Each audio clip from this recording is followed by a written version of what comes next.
주 예수보다 귀한 것이 없음을 고백하며 오늘도 주님 앞에 예배로 나아갑니다. 이 예배 가운데 주여 임하여 주시옵소서. 그로 인해 진정으로 주님의 임재 가운데서 주님이 기뻐하시는 예배로 나아가는 우리 새누리 공동체 되어지도록 오늘도 주님의 은혜로 우리들을 온전히 인도하여 주옵소서. 감사드리며 예수님 이름으로 기도합니다. 아멘. 오늘의 말씀입니다. 에베소서 두 번째 강의 시리즈죠. 교유서 시리즈 우리 8번째 말씀입니다. 에베소서 5장 15절에서 21절까지 말씀입니다. 에베소서 5장 15절에서 21절까지 말씀 우리 한 목소리로 여러분 가지신 성경으로 봉독해 올리겠습니다.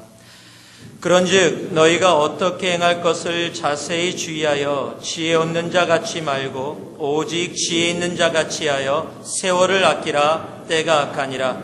그러므로 어리석은 자가 되지 말고 오직 주의 뜻이 무엇인가 이해하라. 술 취하지 말라. 이는 방탕한 것이니 오직 성령의 충만을 받으라. 시와 찬미와 신령한 노래들로 서로 화답하며 너희의 하나님께 마음으로 주께 노래하며 찬송하며 범사에 우리 주 예수 그리스도의 이름으로 항상 아버지께 감사하며 그리스도를 경외함으로 피차 복종하라. 아멘.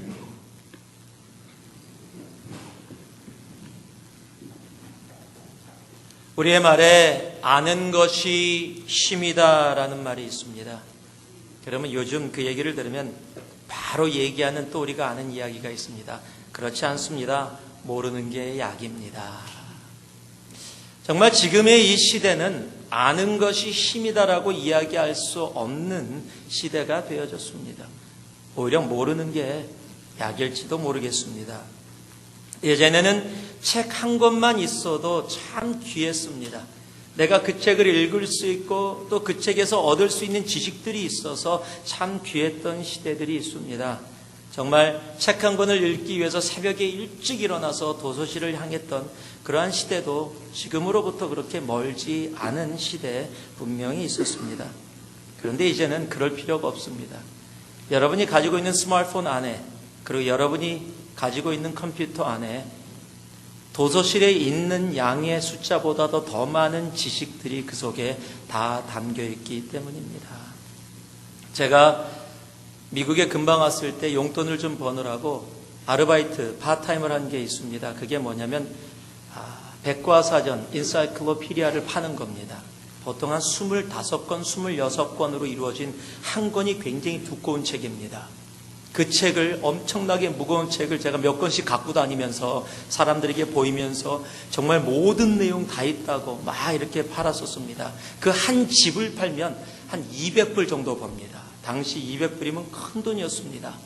그래서 집들마다 가면 보통 책장에 이 백과사전이 쫙 그냥 두꺼운 책들이 놓여 있는 것이 오히려 와, 이 집은 책을 좀 읽는 데구나, 내용을 아는 곳이구나 라고 그렇게 생각했던 때가 있었습니다. 지금 이 백과사전 팔고 다니면 욕먹습니다. 그렇게 하는 사람들도 없습니다. 왜냐하면 여러분이 가지고 계신 스마트폰 안에 그거보다 더 많은 양의 백과사전이 담겨 있고요. 아니, 살 필요도 없습니다. 여러분 인터넷만 들어가면 뭐 위키피디아란가 그런가요? 공짜로 그냥 모든 인포메이션을 다 가질 수 있게 됩니다. 이제는 세상의 지식뿐만 아니라 성경적인 지식도 마찬가지입니다. 제가 성경 공부를 가르치다 보고 깜빡할 때가 있습니다. 그것이 기억이 안 나네. 그게 어딨죠? 그러면 같이 공부하던 성도님들이 교회 다닌 지 얼마 안 됐는데 목사님 그거 어디 있습니다 라고 바로 얘기를 해줘요. 와, 어떻게 교회 다니신 지 얼마 안 됐는데 그렇게 금방 아세요? 그러면 씩 웃으면서 보여주는 게 스마트폰입니다. 바로 제가 얘기하는 사이에 구글에 들어가서 찍어보면 바로 내용이 뜹니다. 그래서 요즘 젊은 사람들은 Why don't you Google it? 그래요. 모르는 게 있어요? 그러면 구글 들어가서 찾아봐라. 거기에 다 있다. 여러분, 지식이 차고 넘칩니다. 너무 많습니다.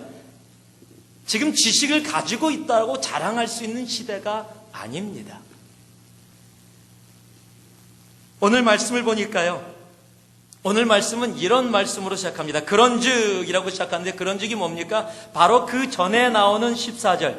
이러므로 이르시기를 잠자는 자여 깨어서 죽은 자들 가운데서 일어나라. 그리스도께서 내게 비치시리라 하셨느니라. 주님께서 주님의 빛으로 너희들에게 비춰주실 건데, 그래서 너희들이 빛으로 살아가는 그런 인생이, 그런 교회가 되어져야 되는데, 빛으로 살아가기 위해서 그런즉 너희가 어떻게 행할 것을 자세히 주의하여, how to live, 다시 또 살다, 페리파테오라는 그 동일한 헬라어가 또 등장을 합니다. 즉 교회는 살아야 되는 존재인데 그저 가만히 있는 존재가 아니라 이 땅 가운데 행하며 걸어갈 수 있는, 사람들이 느낄 수 있고 체험할 수 있는 존재로 이 땅 가운데 있어야 하는데, 그런데 너희들이 very careful, 조심해야 한다, 자세히 주의해야 한다 라고 이야기를 하면서 오늘 말씀을 시작합니다. 어떻게 하는 것이 자세히 주의하는 겁니까? 그러면서 연결되는 말씀이 바로 지혜 없는 자 같이 말고 지혜 있는 자 같이 하여. 영어로가 훨씬 더 클리어합니다. How you live, not as unwise, but as wise. 지혜를 사는 존재로. 즉 우리들이 이 땅 가운데 정말 조심해서 살아가야 하는데 그 모습이 무엇이냐? 어리석은 자의 모습이 아닌 지혜로운 자의 모습. 그래서 오늘의 말씀을 제가 하나님의 지혜를 살아라 라고 정했습니다. 여러분, 이 땅은 지식이 아닙니다. 이제 이 땅 가운데 우리들이 정말 교회로 온전히 거하기 위해서 살아가야 될 모습이 있다면 그것은 하나님의 지혜입니다. 하나님의 지혜로 우리는 이 땅 가운데 살아갈 수 있어야 합니다. 우리 옆에 분을 한번 보세요. 그리고 참 지혜로우시네요.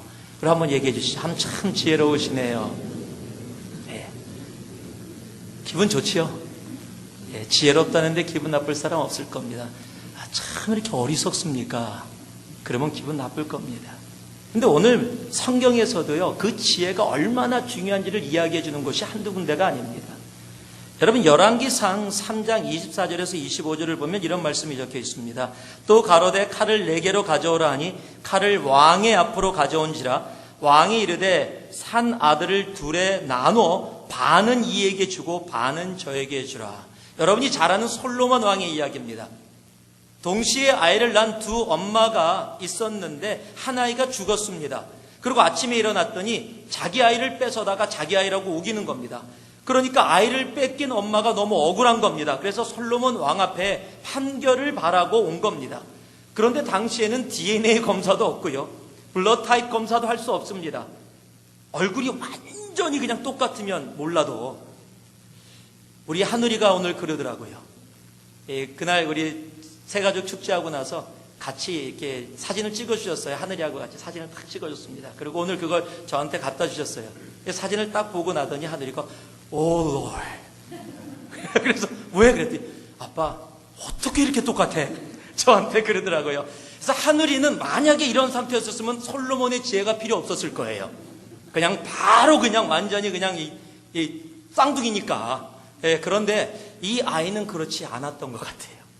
좀 달랐던 것 같아요. 그러니까 도저히 판결할 수가 없는 상황입니다. 그런데 솔로몬 왕이 뭐라고 판결합니까? 그 아이를 반으로 나눠서 공평하게 반씩 양쪽 엄마에게 나눠줘라. 그랬더니 한 엄마가 나서서 맞습니다. 내가 못 가질 바에는 반씩 나누는 것이 옳습니다. 한 엄마는 깜짝 놀라더니 아니요, 내가 아이 못 키워도 좋으니까 저쪽 엄마에게 주십시오. 그래서 아이를, 진짜 엄마를 가리는 지혜, 여러분 불가능하다고 느껴졌던 부분들을 풀어낼 수 있는 게 바로 하나님의 지혜입니다. 여러분, 우리 삶 가운데 그런 일들이 얼마나 많아요. 도저히 무엇이 옳고 그른지, 이 문제를 어떻게 풀어야 하는지 알 수 없는 일들. 여러분, 그 답은 하나님의 지혜 안에 있습니다. 신약에 와서도요, 우리 예수님을 공경에 빠뜨리기 위해서 바리새인들이 문제를 만들어서 가지고 옵니다. 그게 요한복음 8장 7절에 적혀 있는데요, 저희가 묻기를 마지 아니하는지라 이에 일어나 가라사대 너희 중에 죄 없는 자가 먼저 돌로 치라 하시고. 지금 바리새인들이 현장에서 간음하던 여인을 잡아다가 예수님 앞에 데려와서 어떻게 할까요? 판결을 내려주세요 라는 겁니다. 당시의 율법은 간음하다 현장에서 잡히면 돌로 쳐서 죽이는 겁니다. 그런데 예수님이 용서를 얘기하셨어요. 사랑을 얘기하셨어요. 그러니까 돌로 쳐서 죽여라 그러면 율법은 맞지만은 예수님이 말씀하신 것과 컨트래딕팅하는 겁니다. 그렇기 때문에 여태까지 가르침이 거짓이다라고 증명이 될 수 있고, 또 용서해라 그러면 지금까지 이스라엘 민족이 믿어왔던 율법을 거슬리는 겁니다. 그렇기 때문에 또 공경에 빠지게 됩니다. 바리새인들은 생각했을 거예요. 이제는 빠져나가지 못한다. 그런데 주님께서 그들에게 하신 말씀이 죄 없는 자가 먼저 돌로 치라. 자기가 가지고 있던 돌들을, 이미 치려고 준비했던 돌들을 다 내려놓고 다 물러갑니다. 그리고 그 여인에게도 말씀하시죠. 다시는 죄를 짓지 말라. 여러분, 한 사람의 생명이 달려있던 겁니다. 예수님이 공경에 빠지냐 안 빠지냐의 문제가 아니라 한 사람의 생명이 달려있던 그곳에 하나님의 지혜는 그 생명을 살리고 그 공경에서 나오게 되는 겁니다. 여러분, 이 시대는 그 하나님의 지혜가 필요합니다. 그 지혜를 오늘 성경이 아주 클리어하게 얘기해 주는 부분이 있습니다. 바로 그것이 마태복음 7장 24절에서 27절입니다. 그러므로 누구든지 나의 이 말을 듣고 행하는 자는 그 집을 반석 위에 지은 지혜로운 사람 같으니 비가 내리고 창수가 나고 비바람이 불어 그 집에 부딪히되 무너지지 아니하나니 이는 주초를 반석 위에 놓은 연고요. 나의 이 말을 듣고 행치 아니하는 자는 그 집을 모래 위에 지은 어리석은 사람 같으리니 비가 내리고 창수가 나고 바람이 불어 그 집에 부딪힘에 무너져 그 무너짐이 심하니라. 아주 심플하게 말씀드릴게요. 지혜롭지 않은 자, 지혜로운 자, 즉 어리석은 자와 지혜로운 자의 삶의 결과를 이야기하고 있는데, 지혜로운 자는 아무리 세상에 풍파가 와서 무너뜨리려고 해도 무너지지 않고 단단하게 서 있는다. 어리석은 자는 무너지는데 그냥 무너지는 게 아니라 심히 무너진다. 완전히 무너진다. 조금 심한 말로 하면 박살난다라는 겁니다.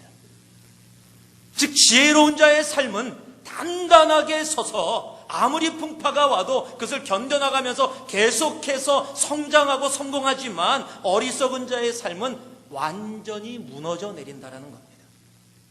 그럼 여기서 얘기하는 지혜가 뭡니까? 제때 지혜로운 자가 뭡니까? 아주 클리어하게 얘기해 주고 있죠. 그러므로 누구든지 나의 이 말, 주님의 말씀을 듣고 행하는 자는 지혜로운 자고요. 나의 이 말을 듣고 행치 아니하는 자는 어리석은 자다라고 이야기하는 겁니다. 여러분, 지혜는 다른 데 있지 않습니다. 지혜는 주님의 말씀 가운데 있습니다. 지혜는 다른 데 있지 않습니다. 주님의 말씀을 듣고 그냥 거기서 멈추는 것이 아니라 내 삶 가운데서 그것을 행하는 삶, 바로 그것이 지혜라는 겁니다. 여러분, 내 머리로 똑똑한 것을 이야기하고 있는 게 아닙니다.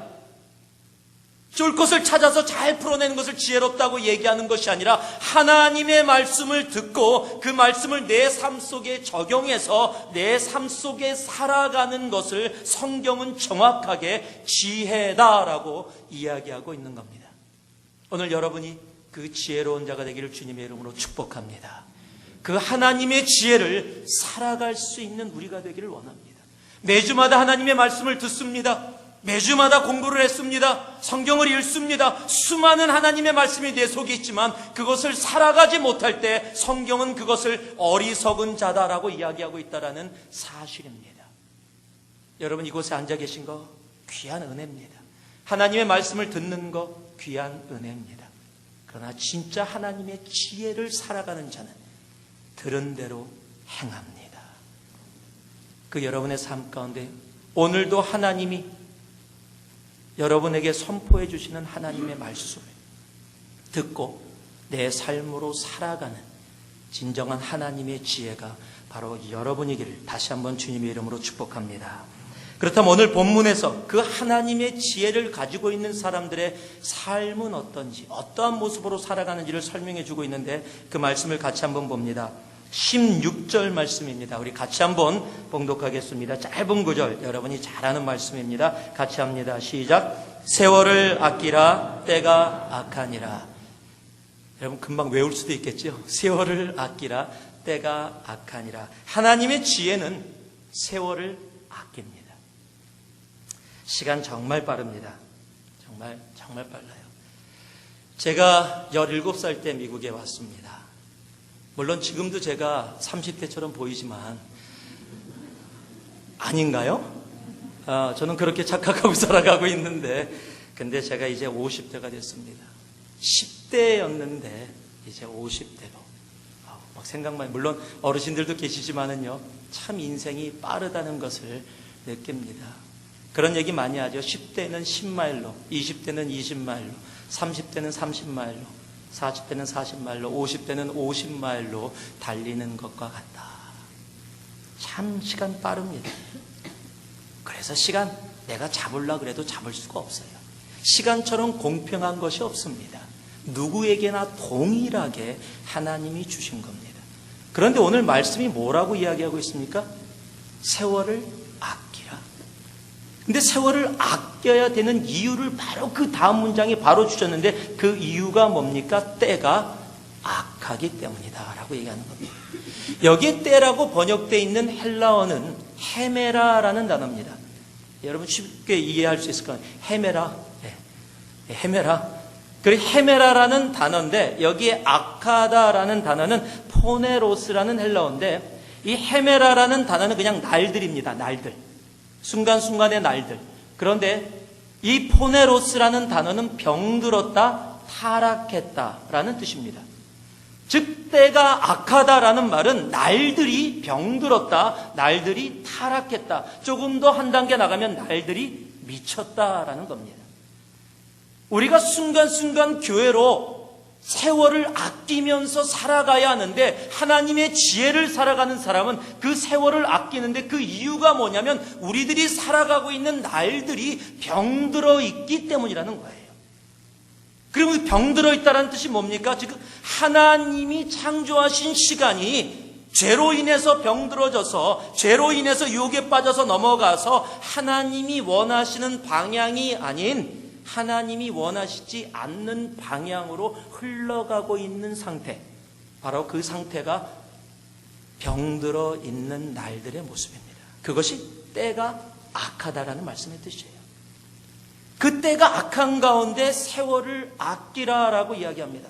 이 세월을 아끼라라는 말이 헬라어로 엑스고라zo 오 카이로스라고 적혀 있는데요. 이 때라, 세월이라고 번역된 이 단어가 카이로스라는 단어인데, 이 헬라어는 시간을 얘기하는 대표적인 두 단어가 있습니다. 하나가 크로노스라는 단어고 하나가 카이로스라는 단어입니다. 크로노스라는 단어를 심플하게 이야기하면 인간의 시간이라고 얘기할 수 있습니다. 카이로스라는 단어는 하나님의 시간이라고 얘기할 수 있습니다. 오늘 여기 세월을 아끼라라는 단어는 카이로스라는 하나님의 시간을 대표하는 그 단어로 적혀 있습니다. 즉 하나님의 시간을 아끼라라는 단어가 헬라어로 엑소고라조라는 단어인데, 원어의 뜻은 어디서 건져내다라는 뜻입니다. 즉 날들이 병들어서 지금 흘러가고 있는데 하나님과 반대 방향으로 흘러가고 있다. 그 가운데 우리가 존재하고 있는데, 하나님의 지혜를 살아가는 사람은 그 병들어 있는 날들 가운데서 하나님의 시간을 건져 올리는 사람, 바로 이 사람이 하나님의 지혜를 살아가는 사람이다라고 이야기하는 겁니다. 여러분 낚시하신 분들 아실 겁니다. 강이나 바다에 가서 보면 고기들이 막 득실득실한 데가 있습니다. 그런데 아무리 바다와 강에 고기가 많다 할지라도 내가 그 고기를 건져 올리지 않으면 그 고기는 나하고 아무 상관이 없습니다. 동일합니다. 하나님의 시간이 우리의 삶 가운데 있는데, 그 하나님의 시간을 내가 건져 올리지 않으면 그 하나님의 시간과 나는 아무 상관이 없이 그저 병들어 있는 세상에 떠밀려서 함께 밀려가고 있는 인생을 살게 된다는 겁니다. 여러분, 물을 거슬러 올라가기 위해서는 노를 저어야 됩니다. 노를 저어도, 막 힘차게 저어도 반대 방향으로 흘러가고 있기 때문에 내가 올라가는 게 쉽지 않습니다. 그런데 지쳐서 또는 하기 싫어서 내가 노 젓는 것을 멈추면 내가 그 자리에 머물러 있습니까? 아니요. 우리는 그 강물의 흐름에 흘려서 함께 떠내려가게 되는 겁니다. 동일합니다. 내가 하나님의 시간을 건져내지 않고 있는 그 순간은 병들어 있는 날들과 내가 하나님이 원치 않는 방향으로 흘러가게 되어진다는 겁니다. 하나님의 시간을 건져 올릴 수 있는 우리 모두가 되기를 진심으로 원합니다. 여러분, 때가 악합니다. 이것은 저의 말이 아닙니다. 하나님의 말씀입니다. 이 시대는 악합니다. 병들어 있습니다. 하나님의 시간을 건져 올리지 않는 그 순간순간들이 이미 내가 병들어져 있는 이 세상의 시간들과 함께 흘려내려가는, 나도 병들게 되는 그런 모습이라는 겁니다. 그것을 성경은 어리석다라고 얘기하고 있고, 하나님의 시간을 건져 올릴 때 우리를 향해서 지혜롭다라고 이야기하는 겁니다. 시간의 귀중함은 성경에서도 다 이야기하고 있습니다. 역대상 29장 15절을 보니까요, 다윗이 이렇게 고백합니다. 주 앞에서는 우리가 우리 열조와 다름이 없이 나그네와 우고한 자라. 세상에 있는 날이 그림자 같아서 머무름이 없나이다. 모세의 고백도 있습니다. 시편 90편 10절에 보니까요, 우리의 연수가 70이요 강건하면 80이라도 그 연수의 자랑은 수고와 슬픔뿐이요 신속히 가니 우리가 날아가나이다. 다윗도 모세도 하나님이 주신 시간이 얼마나 덧없이 빨리 지나가고 있는지를 고백하고 있습니다. 우리의 시간들도 마찬가지입니다. 그런데 하나님은 누구에게나 하루 24시간이라는 정확한 공평한 것을 우리에게 허락해 주셨습니다. 순간이 모여서 그 하루가 되어지고요, 하루가 모여서 1년이 되어지고 1년이 모여서 우리의 인생이 되어집니다. 그렇다면 바로 지금 이 순간이 여러분의 인생입니다. 바로 이 순간에 내가 하나님의 시간을 엑스고라서 건져 올리고 있는가? 아니면 나는 그저 병들어 있는 세상 가운데, 그 날들 가운데 나도 모르는 사이에 흘려내려가고 있는가? 하나님의 지혜가 정말 하나님의 시간을 끌어올리는 삶으로 여러분의 삶에 연결되어 있기를 주님의 이름으로 축복합니다. 그럼 하나님의 시간을 건져 올린다, 세월을 아낀다라는 그 말이 무슨 말일까요? 여러분, 시간은 하나님이 창조하셨습니다. 시간의 창조자이신 하나님과 함께 거하는 것, 여러분, 그것만큼 세월을 아끼는 일은 없습니다. 한 형제가 1800년대에 영국 스코틀랜드 가난한 집에서 태어났습니다. 너무 가난하게 태어났기에 이른 나이에 공장에 가서 일할 수밖에 없었습니다. 열심히 일했습니다. 돈이 필요했기에. 가난하게 자랐기에 형은 그것에 대해서 한이 맺혔습니다. 그래서 부자가 되는 게 꿈이었습니다. 동생도 열심히 일했습니다. 그러나 일하는 중에 틈틈이 책 읽는 것을 좋아했던 동생은 책과 성경을 읽다가 그곳에서 예수 그리스도를 만났습니다. 물론 형도 만났습니다. 예수 그리스도를. 그런데 동생이 그 예수 그리스도를 깊게 만나고 자신의 삶을 주님 앞에 헌신합니다. 그리고 아프리카로 건너갑니다. 그리고 33년 동안 아프리카에서 그곳에 있는 영혼들을 향해 그리스도의 복음을 전하다가 그 아프리카에서 죽습니다. 그 사람의 이름이 데이빗 리빙스턴입니다. 형은 열심히 살았습니다. 영국에서. 돈도 많이 벌었습니다. 부유하게 됐습니다. 정치적인 파워도 갖게 됐습니다. 그리고 그도 어느 순간에 하나님의 부르심을 받고 갔습니다. 그런데 여러분 아십니까? 제가 아까 브리테니카 얘기를 했는데 백과사전에 이 두 사람의 이름이 다 기록되어 있습니다. 그런데요, 백과사전에 데이빗 리빙스턴의 이름이 한 페이지 반 기록되어 있습니다. 한 페이지 반을 데이빗 리빙스턴을 설명합니다. 그리고 형의 이름도 기록되어 있습니다. 존 리빙스턴입니다. 그리고 형의 이름 밑에 이렇게 적혀 있습니다. 데이빗 리빙스턴의 형. 그게 답니다. 어떤 것이 세월을 아낀 삶입니까? 여러분, 이 순간이 긴 것 같아도 이 순간 금방 지나갑니다. 그런데 주님과 함께하는 시간은 내가 이 땅에 있던, 주님이 부르시는 천국에 가던 영원합니다. 여러분, 그 영원한 하나님 앞에 우리에게 시간을 창조하고 그 시간 가운데 살게 하셨지만, 이 시간 가운데 하나님의 카이로스를 건져내길 원한다면 그 하나님의 카이로스를 만들어주신 그 하나님과 함께 거하고 그가 원하는 길에 그 시간에 거하고 있는 것, 바로 그것이 세월을 아끼는 하나님의 지혜를 살아가는 교회의 모습인 겁니다. 우리 모두가 그 하나님의 지혜를 살 수 있기를 바랍니다. 오늘도 하나님의 시간을 건져 올리며 하나님과 동행하며 영원한 시간의 창조자 되신 그 하나님과 오늘도 함께 걸어가는 정말로 함께 살아가는 페리파테오 하시는 여러분 한 분 한 분 되기를 주님의 이름으로 축원합니다. 17절 말씀을 함께 봉독해 올리겠습니다. 함께 합니다. 시작. 그러므로 어리석은 자가 되지 말고 오직 주의 뜻이 무엇인가 이해하라. 한번 이번엔 따라해 주실래요? 하나님의 지혜는 주의 뜻을 이해합니다. 우리 싱글들 컨퍼런스 갔을 때 가장 인기 있는 이 강의는 뭐냐면은 이성교제입니다. 그리고 이성교제 가운데 How to find my soulmate. 내가 어떻게 내 영원한 짝을 찾을 수 있을까? 이런 제목하면 강사가 누군지 상관없습니다. 무조건 모입니다. 예, 다들 궁금해합니다. 다 자신의 인생에 대한 하나님의 뜻이 이 남자인가?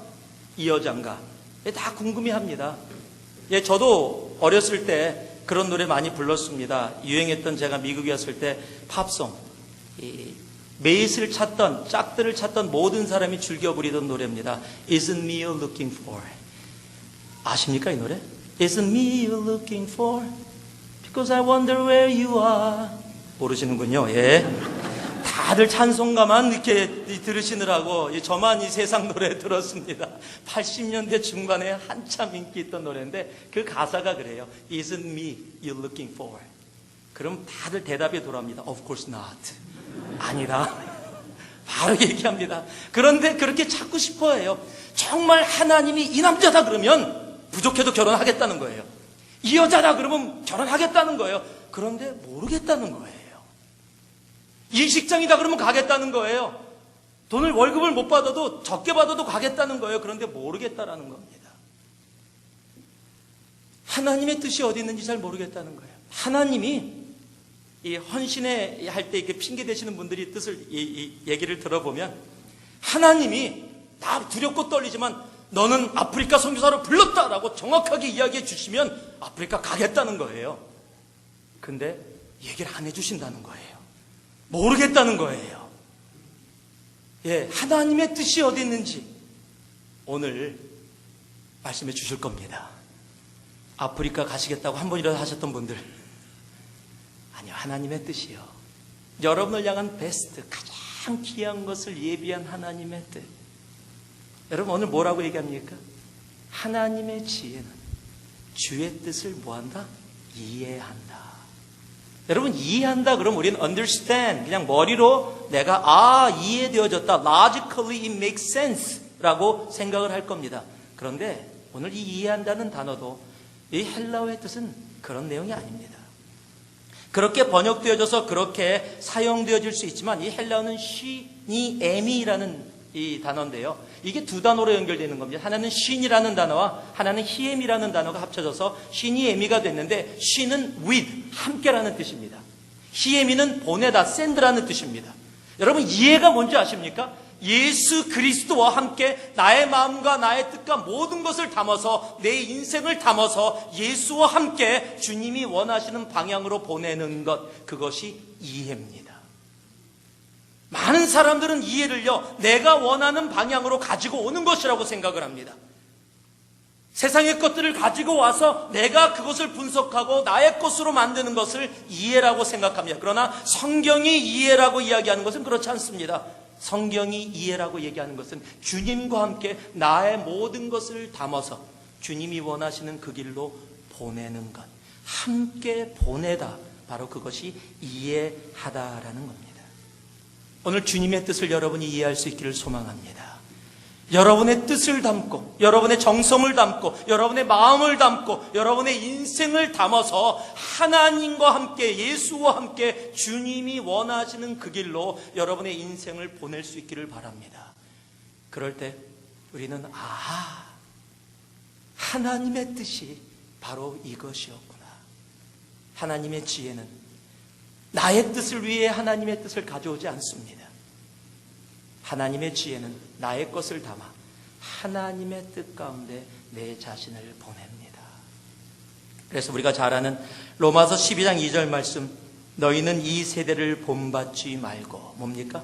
병들어 있는 날들을 쫓아가지 말고 마음을 새롭게 함으로 변화를 받아. 여러분, 내가 마음을 새롭게 해서 하나님의 것을 내 인생으로 끌어들이려고 하지 않고 내 인생을 하나님 예수 그리스도와 함께 보낼 수 있는 그런 모습이 되어져서 살아가면 하나님의 선하시고 기뻐하시고 온전하신 뜻이 무엇인지 분별할 수 있다는 겁니다. 우리 인생 가운데 하나님이 허락하여 주신 그 뜻을 이해할 수 있는 정말 우리 모두가 되기를 진심으로 소망합니다. 그래서 내 자녀를 향한, 내 가족을 향한, 내 직장을 향한, 여러분, 여러분의 직장을 예수와 함께 그곳에 담아서 주님의 길로 보내세요. 여러분 자녀를 예수와 함께 주님이 원하시는 그 길로 보내세요. 여러분의 야망을, 여러분이 갖고 있는, 여러분이 이루고자 하는 것을 주님과 함께 그곳에 담아서 보내세요. 여러분, 그럴 때 이해했다. 하나님의 뜻이, 내 인생을 향한 하나님의 뜻이 무엇인지 이해했다. 그렇게 고백할 수 있는 엄청난 은혜가 우리에게 있을 것입니다. 여러분, 성경은요 또한 우리들의 삶의 곳곳에 있는 것 하나하나뿐만 아니라 아주 클리어하게 얘기해 준 하나님의 뜻도 적혀 있습니다. 우리 모두를 향한 뜻입니다. 데살로니가전서 4장 3절을 보니까요, 하나님의 뜻은 이것이니 라고 너무 정확하게 얘기합니다. This is the will of God. 하나님의 뜻이 바로 이것이다. 너희의 뭐다요? 거룩함이다. 여러분, 하나님의 뜻 몰라서 못하셨습니까? 자, 오늘 성경이 정확하게 말씀해 드립니다. 하나님의 뜻은 거룩함입니다. 내 입술의 거룩함입니다. 내 생각의 거룩함입니다. 내 삶의 거룩함입니다. 하나님의 뜻은 이것이니 내 입술을 통해 나오는 모든 말들이 하나님 앞에 예배가 되어주는 거룩함이다. 하나님이 말씀해 주시는 겁니다. 너희가 생각하는 모든 생각이 하나님 앞에 거룩하다라고 부름받을 수 있는 그러한 것들이 하나님의 뜻이다라고 얘기하는 겁니다. 내가 걸어가는 모든 걸음이, 내가 있는 모든 곳이, 내 삶이 하나님이 원하시는 거룩함이 되어질 때 그것이 우리를 향한 하나님의 뜻이다라고 말씀해 주시는 겁니다. 하나님 뜻 모른다고 말씀하지 마세요. 하나님 뜻은 거룩함입니다. 또 여러분이 너무도 잘 아는 데살로니가전서 5장 16절 18절은 무엇을 얘기합니까? 항상 기뻐하라, 쉬지 말고 기도하라, 범사에 감사하라. 이는 그리스도 예수 안에서 너희를 향한 하나님의 뜻이니라. This is God's will for you in Christ. 항상 기뻐하십시오. 하나님의 뜻입니다. 쉬지 말고 기도하십시오. 하나님의 뜻입니다. 범사에 감사하십시오. 하나님의 뜻입니다. 내가 하나님의 뜻을, 이미 말씀 속에서 얘기해 주신 하나님의 뜻을 살아가기 시작할 때 그것을 뭐라고 얘기해요? 지혜라고 얘기하는 겁니다. 그럴 때 반석 위에 지은 집처럼 세상에 풍파가 몰려온다 할지라도 우리는 무너지지 않고 단단하게 서 있을 수 있는 겁니다. 하나님의 그 지혜 가운데 하나님의 뜻을 알아 오늘도 그 하나님의 뜻과 같이 내 인생을 담아 보내는 그러한 이해가 우리 모두와 함께 하기를 다시 한번 주님의 이름으로 축복합니다. 마지막엔 18절 말씀입니다. 같이 한번 봉독해 올립니다. 술 취하지 말라. 이는 방탕한 것이니 오직 성령의 충만을 받으라. 하나님의 지혜는 성령의 충만함에 거합니다.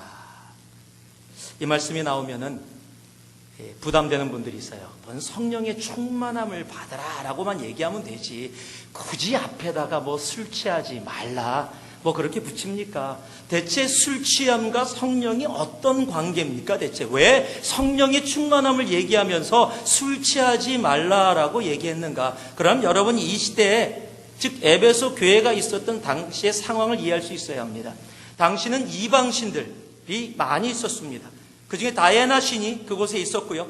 그곳에 매번마다 축제가 있으면서 또 다이애나 신뿐만 아니라 또 섬기는 신이 있는데 그 신의 이름이 바카스입니다. 여러분이 많이 드셨던 활력소의 이름 바카스가 술의 신의 이름입니다.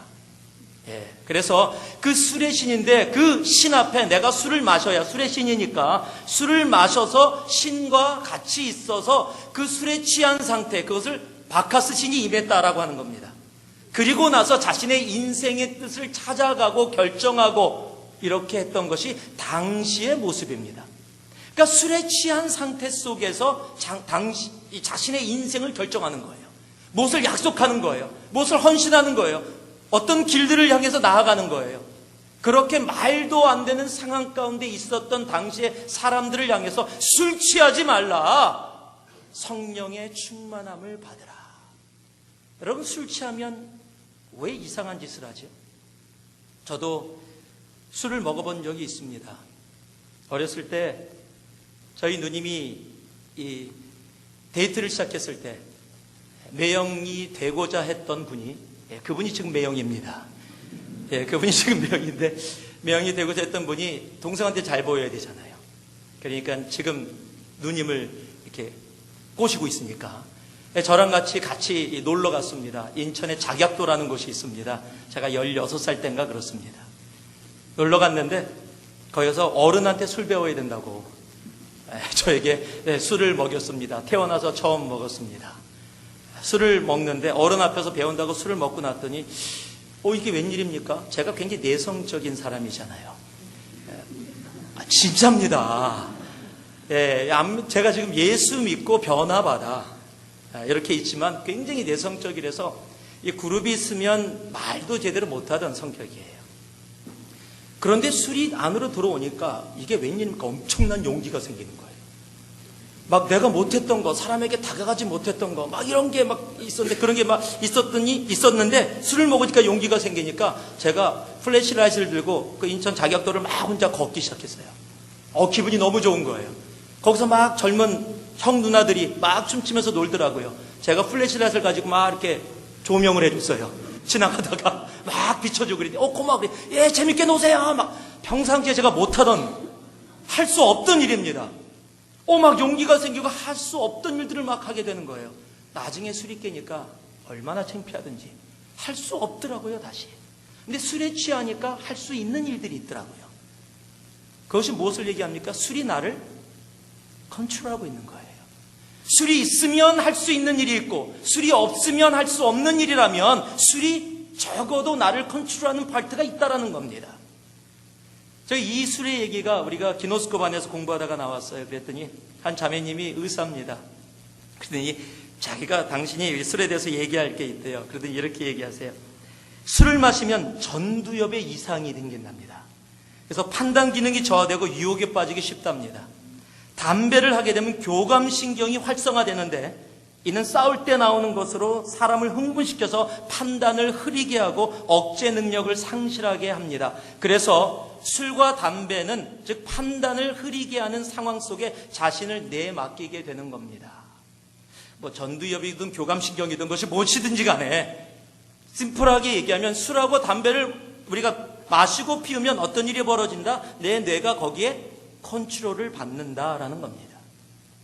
오늘 이 말씀이 무엇을 얘기하냐면요, 술 취하지 말라라는 건 술의 통치를 받지 말라. 성령의 충만함을 받으라는 이야기는 성령의 통치함 속에 들어와라라고 이야기하는 겁니다. 하나님의 지혜는 세상, 여러분 술이라는 자체가 아니라 그것뿐만이 아니라 세상의 통치함을 대표합니다. 여러분 세상의 통치함 속에 들어가지 마시고 성령의 충만, 즉 성령께서 우리를 통치하시는 바로 그 삶 속에 우리를 맡겨라라는 겁니다.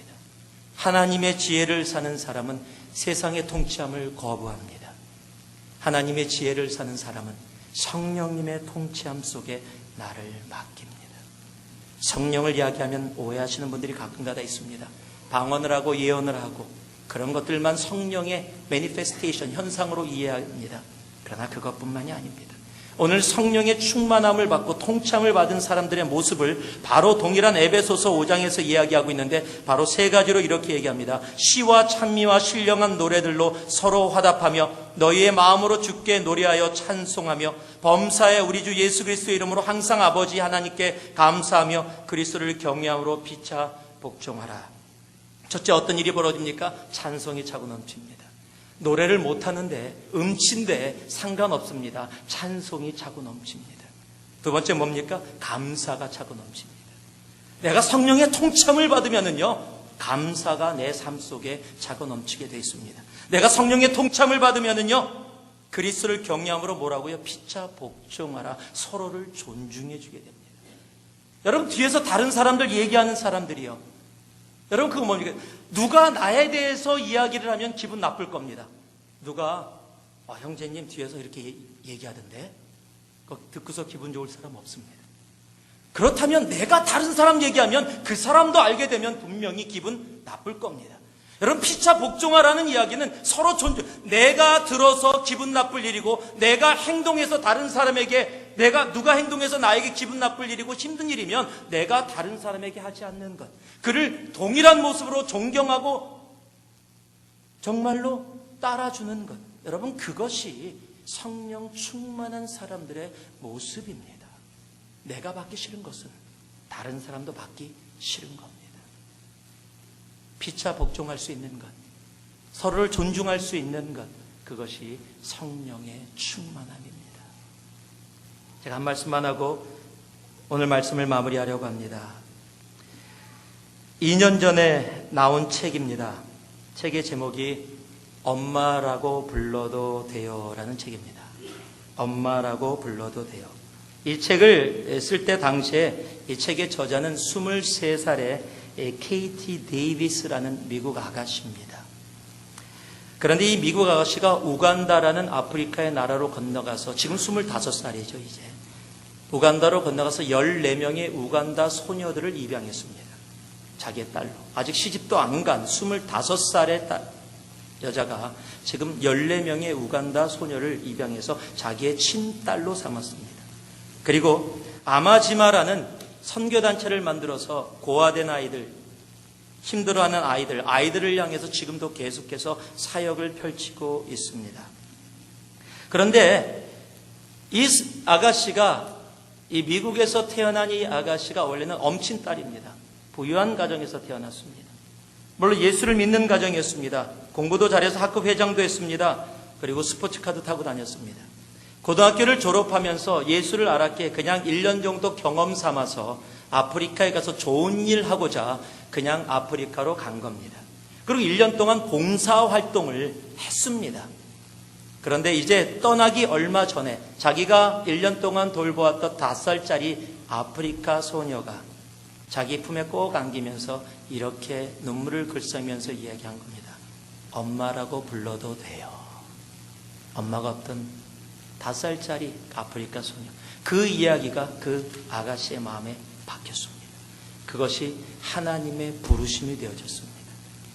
그리고 모든 것을 내려놓고 자신의 것을 준비한 후에 바로 아프리카로 다시 돌아갔습니다. 그리고 14명의 아이를 입양하고, 그리고 아프리카에 있는 그 어린 아이들, 부모가 없는 고난 속에, 고통 속에 있는 아이들을 향해서 자기의 인생을 드리게 된 겁니다. 그리고 그녀가 책에서 이런 이야기를 합니다. 우리가 매 순간 주님을 선택하게 해주세요. 주님을 사랑하면서부터 나 자신의 계획, 나를 향한 다른 사람의 계획은 틀어지기 시작했습니다. 그러나 거대한 사랑이 내 안에서 꿈틀거렸고 그 사랑이 나를 새로운 삶으로 이끌었습니다. 주님을 사랑하는 그 순간부터 이 자매에게 다가온 것은 주님을 향한 선택이었습니다. 그리고 이렇게 고백합니다. 사람들은 나를 엄청난 사람으로 생각하곤 합니다. 정말 용기가 대단해. 정말 강인한 아가씨야. 정말 특별한 사람이야. 하지만 그렇지 않습니다. 나는 그저 미국 테네시주 출신의 평범한 아가씨일 뿐입니다. 나는 틈만 나면 실수를 저지르는 부족한 사람입니다. 아무리 해봐도 특별한 점이라고는 없습니다. 딱 하나 특별한 것이 있다면 늘 하나님께 순종한다는 점이 특별하다면 특별할 것입니다. 당신도 할 수 있습니다. 나는 평범한 사람입니다. 비범하신 하나님을 섬기는 평범한 사람일 뿐입니다. 평범한 한 아가씨가 정말 특별하고 비범하다고 이야기하는 그 일을 감당할 수 있게 된 이유는 그 자신이 하나님의 통치함 속에 자신을 맡겼기 때문입니다. 그러면 또 오해하시는 분들 계세요. 그 통치함에 맡기면 아프리카 가야 됩니까? 아니요. 아프리카의 문제가 아닙니다. 내가 있는 이곳에서도 그 하나님의 통치함 속에서 하나님이 원하시는 길을 걸어갈 수 있게 되어지는 겁니다. 말씀을 마무리합니다. 그래도 나는 지혜가 없습니다. 어찌 살아야 될지 모릅니다. 그런 분들을 향해 너희 중에 누구든지 지혜가 부족하거든 모든 사람에게 후히 주시고 꾸짖지 아니하시는 하나님께 구하라. 그리하면 주시리라. 하나님의 지혜가 없습니까? 하나님의 지혜는 어디서 옵니까? 하나님께로부터 옵니다. 그 지혜를 구할 때 하나님의 지혜는 우리로 세월을 아끼게 할 것입니다. 하나님의 지혜는 주의 뜻을 이해하게 함께 보내게 할 것입니다. 그리고 하나님의 지혜는 성령의 충만함 속에 성령의 통치함 속에 있게 하실 겁니다. 오늘도 하나님의 지혜를 살아가는 여러분 한 분 한 분 되기를 주님의 이름으로 축복합니다. 기도하겠습니다. 사랑의 아버지 하나님, 하나님의 지혜를 살아가기를 소망합니다. 하나님의 지혜 가운데 거하기를 원합니다. 이 한 주도 하나님의 지혜를 살며 예수 십자가에서 보여주신 그 사랑의 지혜를, 그 전능의 지혜를 오늘도 우리들이 살아가게 하셔서 아버지 하나님 구합니다. 세월을 아끼며 하나님의 시간을 건져낼 수 있는 우리 되게 하시고 주님의 뜻을 이해하여 아버지 하나님이 함께 주님과 함께 우리의 모든 것을 담아 보낼 수 있는 우리가 되게 하여 주시며 성령의 충만함을 받아 주님의 통치함 속에 살아가는 우리 되게 하여 주시옵소서. 감사드리며 예수님 이름으로 기도 올리옵나이다. 아멘. 자, 옆에